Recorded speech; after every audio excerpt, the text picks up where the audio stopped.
On 28 November 1867, Mrs Mary Atkin was delivered of a son at Tank Street on North Quay, Brisbane, on the site where the Commonwealth Law Courts now stand. In the register of the child's birth, he is named James Richard, but he became famous as Dick Atkin, Lord Atkin of Aberdovey. The register of Dick Atkin's birth records that his father's name was Robert Travers Atkin, and that Robert's birthplace was County Cork in Ireland. Mary Atkins was Welsh. Robert and Mary had come to Australia partly to seek their fortune in a new land of opportunity and partly for Robert's health. Robert Atkin was a campaigning journalist and member of the Queensland Parliament. He promoted the cause of liberal democracy against the interests of the squattocracy. He died aged only 30. Dick Atkin was only 3 when he returned to Wales with his mother because his younger brother was sickly. It was thought that the sickly sibling would have better prospects of survival in the old country than in the new frontier of Queensland. His father, Robert Atkin, remained in Queensland. These were the kind of harsh separations that were typical of attempts to make a life at the edges of the empire in the 19th century. Dick Atkin was 4 when his father died. He was raised in Wales by his mother and grandmother. He won scholarships that enabled him to study at Oxford University. After graduating from Oxford, he became a barrister. As a junior barrister, he lacked connections in the law and briefs were slow to come.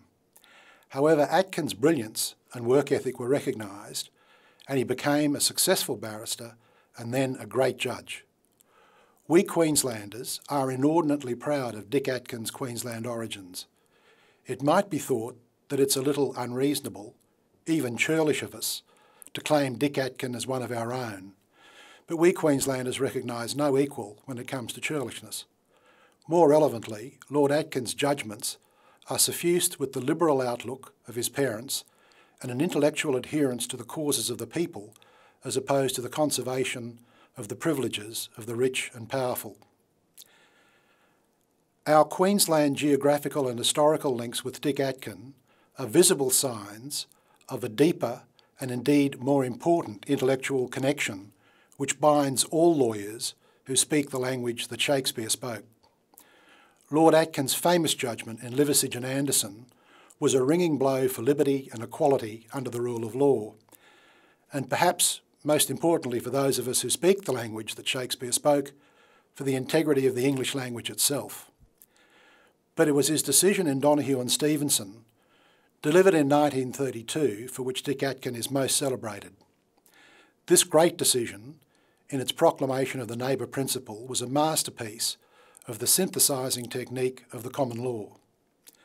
The postmodernist school of critical legal studies advanced the view that the common law is developed only by decisions which deliberately break with the past.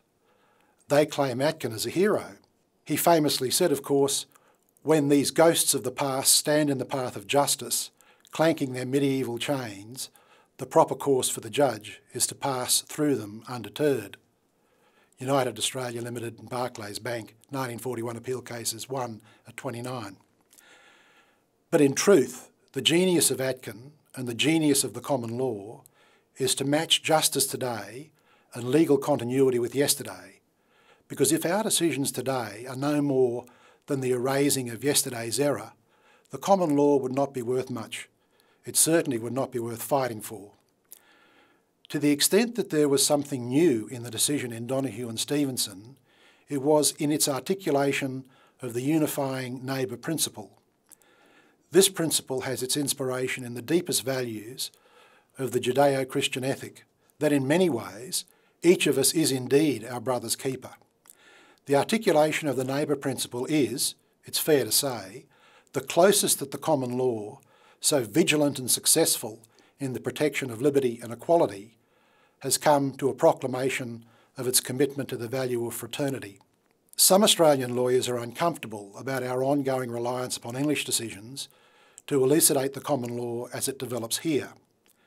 But even the most nationalist of them would not be so churlish as to deny the legitimacy of ongoing reference to Donoghue and Stevenson as an important legal landmark, or to decline to celebrate the continuity of the legal tradition of all the English-speaking peoples. Within that tradition, even though we may not now be neighbours, we do remain brothers and sisters, and that is certainly something worth celebrating.